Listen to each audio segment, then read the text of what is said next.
Pontiac, Michigan. Upstate New York. High Island, Texas. Nashville, Tennessee. Southern California. The Bronx, New York City. Millbrae, California. El Reno, Oklahoma. South Texas. Auburn, Kentucky. Doylestown, Pennsylvania. Cincinnati, Ohio. Massachusetts. Chicago. New Mexico. East Lansing, Michigan. Denver, Colorado. Florida. Edison, New Jersey. Mesa, Arizona. Parsons, Kansas. Valentine, South Carolina. Fluvanna County, Virginia. Math teacher. Literature teacher. A bookkeeping teacher. Biology teacher. Geometry teacher. A social studies teacher. German teacher. A music teacher. Mrs. McDowell. Mrs. Levinson. Dixie Douglas. Mrs. Greenwood. Miss Capaldo. Miss Lewis. Kathy Anderson. Jack Heiler. Mrs. Green. Mr. Milford. Mr. Mara. Mr. Ransom. Coach Wells. I forgot his name. Mrs. Offlebach. I don't know her first name. Mrs. Di Giovanni, another woman with no first name. First grade. Third grade. Fourth grade. Fifth and the sixth grade. 7th and 8th grade. 10th grade. He rode to school on a horse. A pretty young woman. The cat's meow. She wore canvas shoes with rubber soles because she was a vegetarian. Thick dark glasses. She looked mean all the time, but she really wasn't. A fairly large woman. He was a Vietnam War veteran. He was a very short person. She was a great redhead and a very feisty Irish woman. She used to be a radio disc jockey. She was the most beautiful woman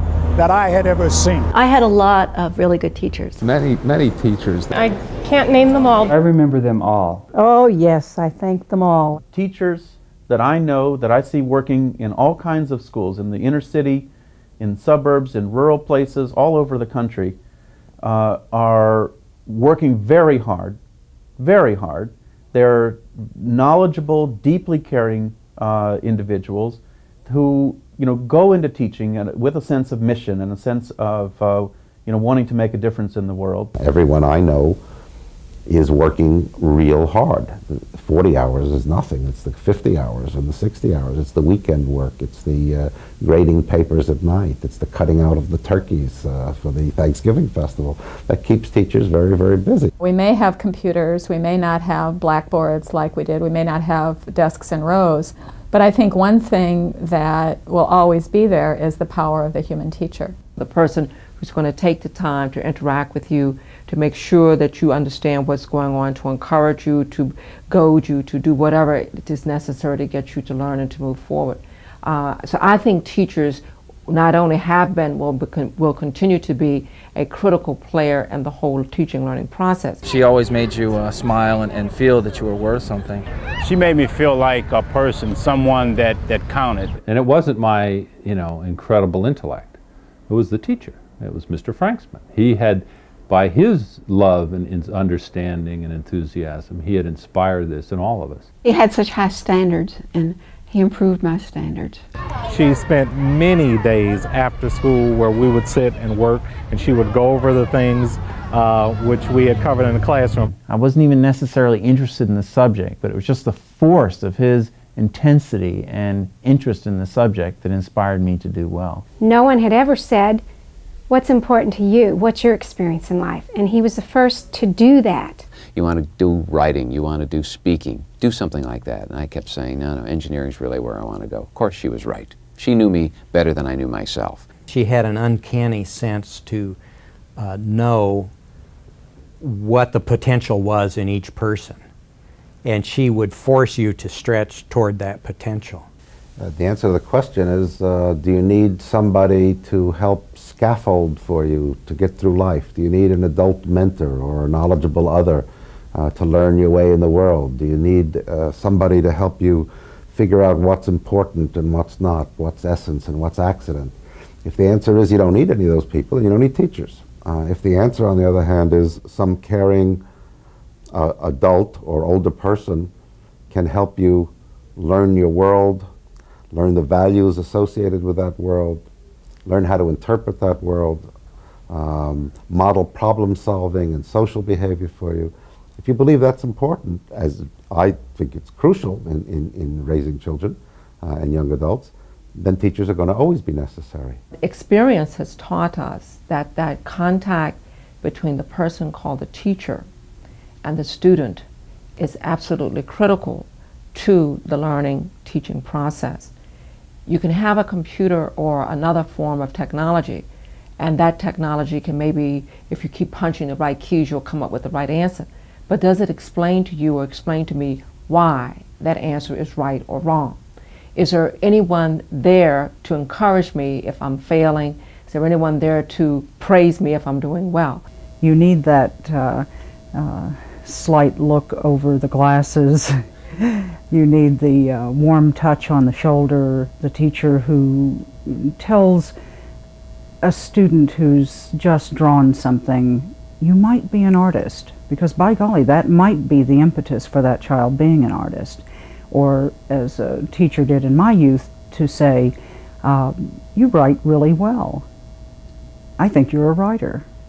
Well, from that moment, I knew I was a writer. I might have known that. I might have come to it otherwise. But it took that teacher to solidify it in my own mind and say, you're a writer.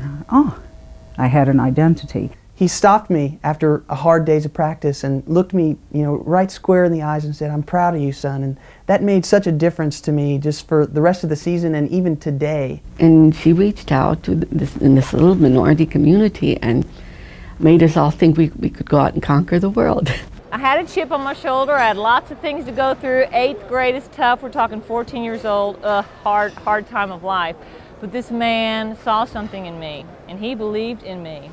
She told me I was good at math. I never knew it before. She just brought such passion and such vitality to the literature classroom that I had never experienced learning like that before, how learning could be a relationship with somebody through discourse on a text. He was always there. I mean, if you knew where he was after school, if you needed help, you'd go talk to him very easily. He was very down to earth. He didn't talk above the student. He was above the student. You knew who was in charge, but I mean, he talked to you almost on a personal level. She was a very encouraging person. There wasn't anything that you did that did not have some value. What he told me was, you can be anything you want to be. All you have to do is go out and do it. You can do a lot more than you think you can if you have somebody who's encouraging you. Ms. Quaintance made a statement to everybody in my 8th grade class. She said, whatever you decide to do in life, be the best at it. And this is why I chose to become a construction worker, because this is what I chose to do and I love it. I wouldn't change it for anything in the world. She's huge. She's great. I hope she hears this. Hi, Mrs. Levinson. The thing that teachers bring to teaching is the human part of teaching. It's not the technical skill. It's not the it's not the techniques even of asking higher order questions or asking a lower order questions. We used to frame them in 1970s when we studied teachers' behavior. It's really the caring part. It's the fact that it's the human judgment that a teacher brings on a day-to-day basis. It's the fact that the human teacher is a learner, just like kids are human learners.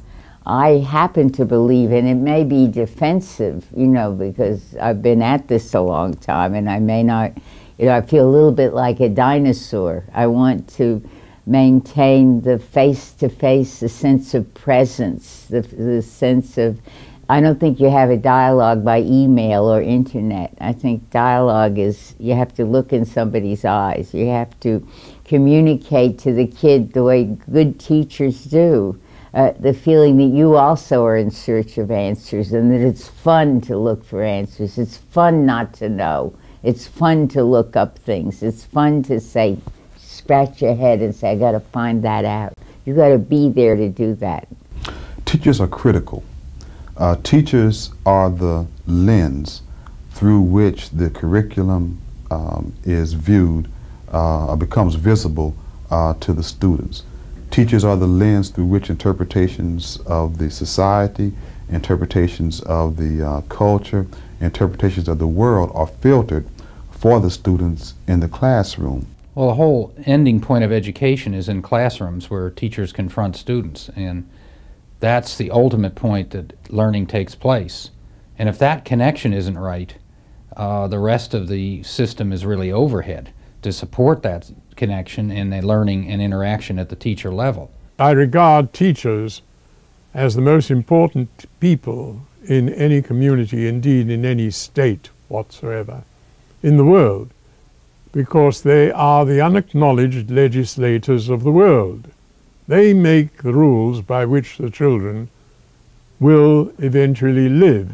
The person who is in the classroom is someone who really has to be thought of as an individual who has the minds of children in his or her hands. And the minds of our children are really the most valuable resource that we have. We would not entrust them and should not entrust them to anyone who doesn't fully understand the responsibility that they have. So in that sense, teachers are absolutely critical people.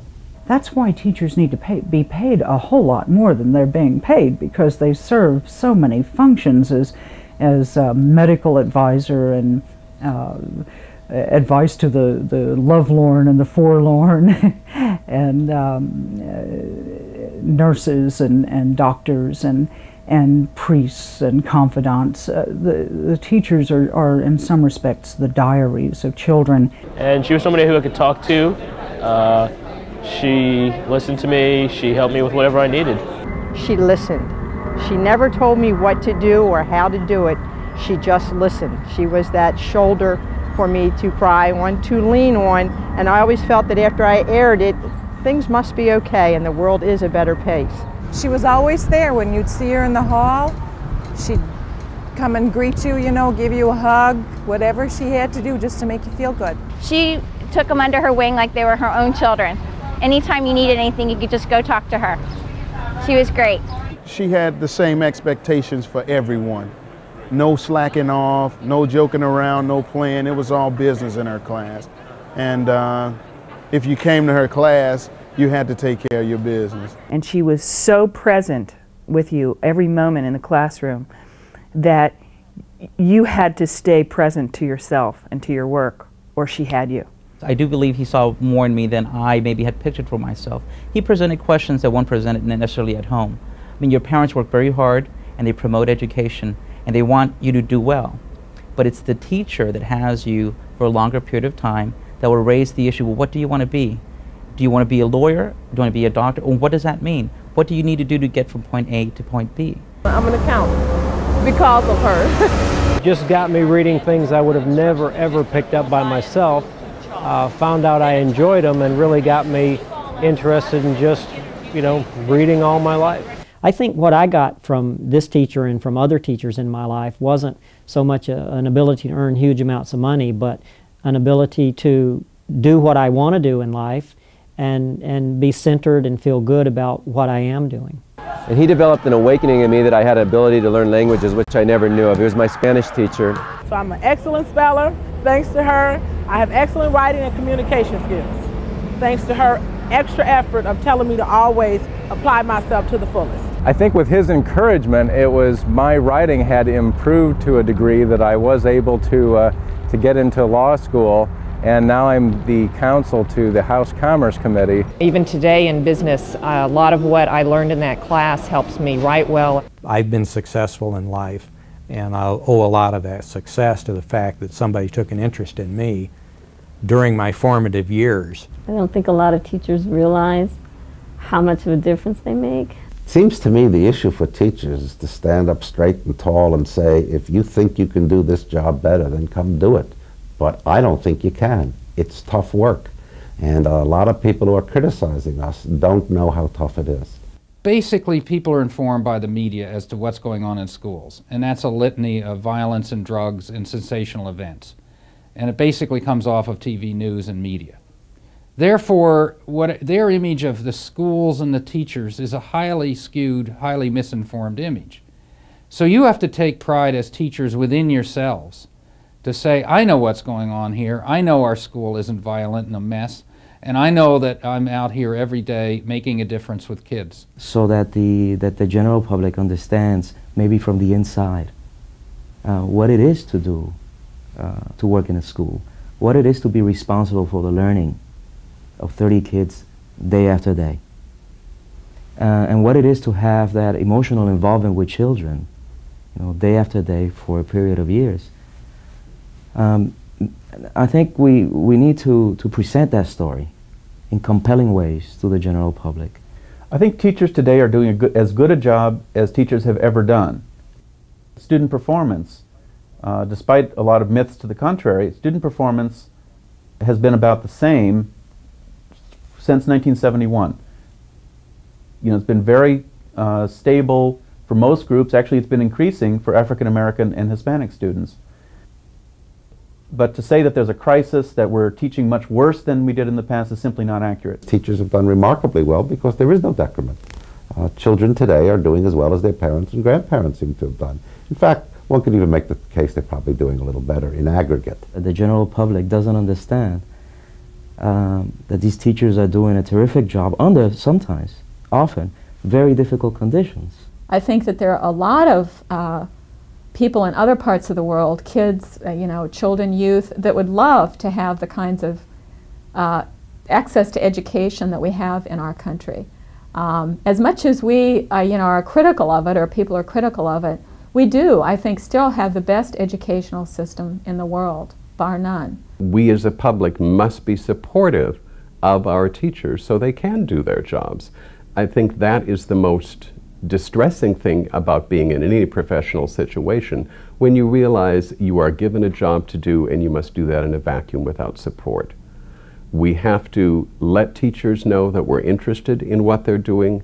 We have to let teachers know that we will help them do what all of us know has to be done, and that is help our children get ready for the next century. Teachers deserve all the credit in the whole world because most of them are pretty terrific. She paid as much attention to us as she wanted us to pay to her. She just motivated all of the students with her vivacious personality, and she always looked so lovely. I had dropped out of high school for about a year, and then I remember I had a dream about her that she was always telling me, you could do it, you can do it. And I went back and I finished high school. And now I'm in my second year of college. I remember the thrill and the delight that she gave us in this process, which was rigorous. It was not messing around. It was very tough. I was from a family of 15, and we were poor, dirt poor people. And yet, being in her class, you never had the sense of having that shoved in your face that you were poor. She underscored and affirmed your sense of worth and your dignity, and you just felt like you were somebody. Well, you knew you were somebody when you were in her class. He was able to communicate his confidence in us to us so that we became more self-confident.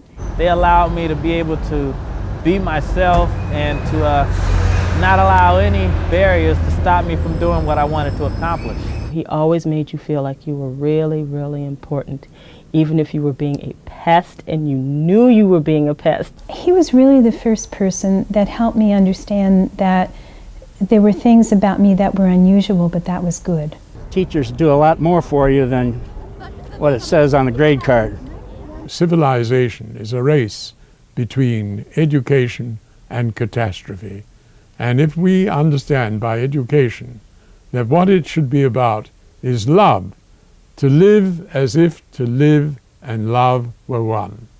That's the whole story. Children, more than anything else, like other human beings, need a great deal of love. The only way you learn to love is by being loved. And let me repeat what love is. It is the demonstrative communication to the other of your profound involvement in their welfare, such that you will never commit the supreme treason of letting them down when they most stand in need of you, that they can depend upon you to be always there, giving the supports, the sustenance, and the stimulus, and the encouragement to become the kind of human being that you are being to them. If we did that, we wouldn't have any of the problems that we have on this earth today. Human ones, individual ones, and international ones. Children learn because they love their teacher, because they respect their teacher. They don't learn because they're expecting to get a better job someday or to go to college. They learn because a valued individual makes information and learning and skills attractive to them, meaningful to them. He liked me and I liked him. And because I liked him, I really worked hard to please him. And in a sense, as a result of that, I pleased myself and I did better in his class than any other class I ever had. She was inspiring to the fact you wanted to work for her because she was very complimentary and very positive in all her attitudes. She really cared about her students. She really loved her students, and she really portrayed that when she was teaching everyone. There was an appreciation of me as an individual, as who I was, what I was trying to figure out. I just remember wanting to be around her a lot, and I couldn't wait to get to school. We used to line up at the end of our kindergarten day to hug the teacher goodbye before we left, and everybody got a hug and everybody wanted a hug. She took a real interest in her students and took me aside and let me work in the biology lab for 2 years when I was having lots of problems, and I really credit her with saving my life. She changed my life because I ended up being the first person to ever go to college in my family and being the first lawyer in our family. He was someone I knew just didn't care about teaching me world history. He really cared about my development as a person. She was bold enough to love in her class. She took time out for each student. Even though she had a crowded class, she tried to make each student feel special. The scary part about it is, and the wonderful part about it is, you're dealing in human possibility and you never know if you win. You know, you never know. It's the exciting part, but it's the crazy, frustrating part. As a college and university professors, I will still see my students, and they will come back and talk with me. I'll see them at professional meetings. I never, ever see my high school or grade school teachers again. Many of us move across the country, but I think of them a lot. People reinforce me as a college professor because they see me in the professional circuits we play with, but in the teachers, not many people come back and say, I really appreciate what you did in the 8th grade or the 10th grade or the 6th grade when you really learned language and reading began to be fun. I tell my students, maybe 10 years from now in the back of some classroom you'll say, you know, she had pretty good idea, and I'll never know. So they are in people's minds. People think about and appreciate teachers. It's sort of hard to go back to the school if you could even find them. It's such a transient society. It's not like you see people where I grew up before my generation, where everybody stayed around and saw the teachers in the supermarket and had a sort of interaction with them. So a lot of people are out there thinking about you.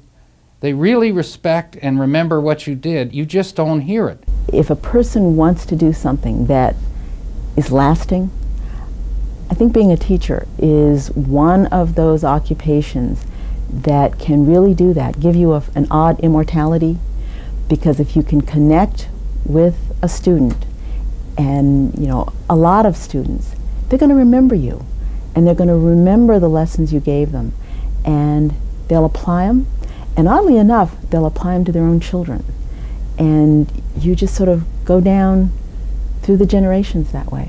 I didn't realize until later how much she had meant to me. You don't think about these things until after you're out of school. While I didn't especially appreciate it at the time, I can look back now and appreciate how much Miss Karchner, we called her Miss Karchner, of course, how much she meant to me. I've often reminisced about Mr. Beidler and about how much he taught us. He's a neat man. I have no idea where he is now, but if I ever saw him again, I'd probably thank him for making sure that I knew that I was an important person. I've definitely learned that teachers are, without a doubt, the most important people in the world. They teach us and our children, and they teach you to become the person who you are today. And I thank them for what they've taught me and what I'll continue to teach my own family. Just a sort of immortality for teachers, really, when their influence is carried on in others. She was an inspiration because she had high expectations, and I lived with that feeling the rest of my life. It wasn't like he comes back and inspires me to take the next step. It's that there have been so many steps that were based upon the confidence that I gained from him, that it's like he's holding the ladder as I go up the ladder to higher levels. I look forward to the day when you have more money, more time, smaller classes, and more orderly classrooms. And we will continue to work together with you to help you fill those tangible needs. But until then, for what it's worth, we offer you our thanks, our encouragement, and our praise. The challenges facing America's children grow high, but when they come to your door, they will find you there ready to help them learn the necessary skills develop their hearts and minds, and unfold their full potential, ready to help them climb beyond those challenges to ever higher levels of achievement and success. Teachers are essential. I'm glad they're in the profession, but I'm very proud to be one of them. Teachers can see in students things that they don't see themselves. I suddenly felt there are things I could do that I didn't know I could do before. Now more than ever, we need our educators. Don't believe the negative hype. I'm a product of that system. I'm very proud of the America that gave me that chance and the teachers who told me I had something special. They pointed out to me my capacity forever.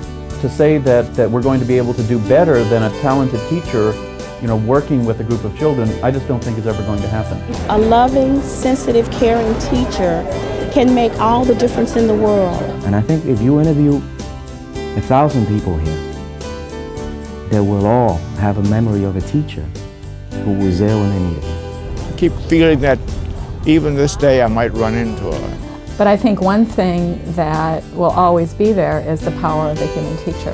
He was just able to make people feel that they really meant something to the world. So yes, they're important, they're crucial.